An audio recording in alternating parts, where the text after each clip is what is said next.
Just one treaty settlement for all of Ngāpuhi, the country's largest iwi. That's if New Zealand First gets its way. It's complex because Ngāpuhi itself doesn't always see itself as one iwi, as Acting Prime Minister David Seymour yesterday explained. You've got some quite disparate groups. Some even say that Ngāpuhi as an iwi really is an invention from outside the rohe, and that in reality there are many hapu rather than one iwi. And then there are people who say Ngāpuhi really is one iwi. There's a lot of controversy there. And it's possible that you could have one settlement that's overarching, perhaps for commercial redress, and another one for cultural redress at different areas. But those are things that our Minister for Treaty Settlements, Paul Goldsmith, is working through. Shane Jones, New Zealand First, is authoring a members' bill on a Ngāpuhi settlement, which will be presented to coalition partners later this year, which would make basically a rule of just one. And he's with us this morning to explain why. Minister, good morning. G'day. Good to have you on the show. So what's the theory here? Oh, it was triggered by the fact over $20 million has gone west. We've achieved nothing.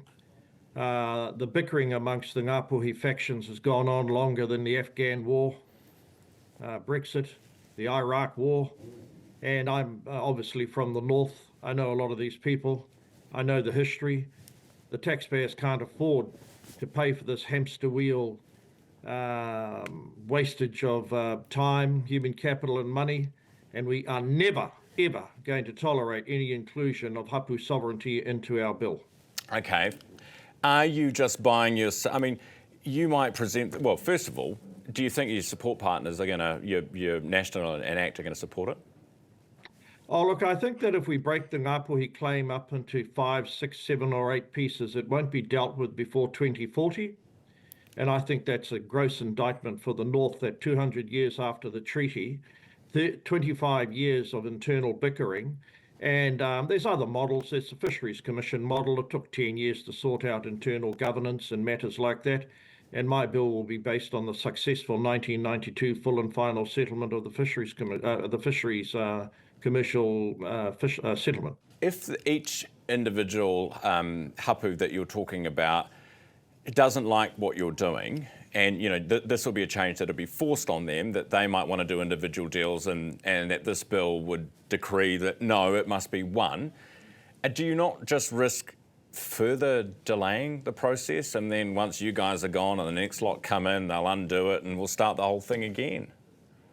Well, I am conscious that Ken, otherwise known as Chippy of the Labour Party, has said that they will include a recognition of sovereignty in their version of a Ngāpuhi settlement, but they had 6 years to sort it out. I think the problem is the model doesn't suit the North, but more importantly, when do we call time?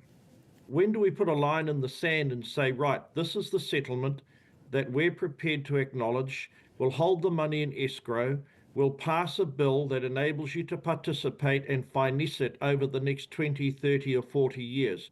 But the New Zealand public is no longer paying for your sovereignty dreams, for this hamster wheel-like mentality. I think I've got the public of New Zealand on my side. All right. Hey, Shane, what did you call Chippy? Ken? Yeah, you know, well, he's not a female, so he's the Ken of New Zealand politics, very vacant. Why? Because he's like... What are you getting at? Like Barbie Ken? Well, obviously. Like no, I don't understand why is Chippy? Why are you calling Chippy Ken? Well, he is actually perpetuating this divisiveness in the North by actually not taking a strong stance. There is no upside. What's that got to do with Ken? I don't understand. Hey, mate, I'm a politician. You're a media dude. Again, we're just throwing facts around. I don't understand what's going on. Okay, see you, Shane.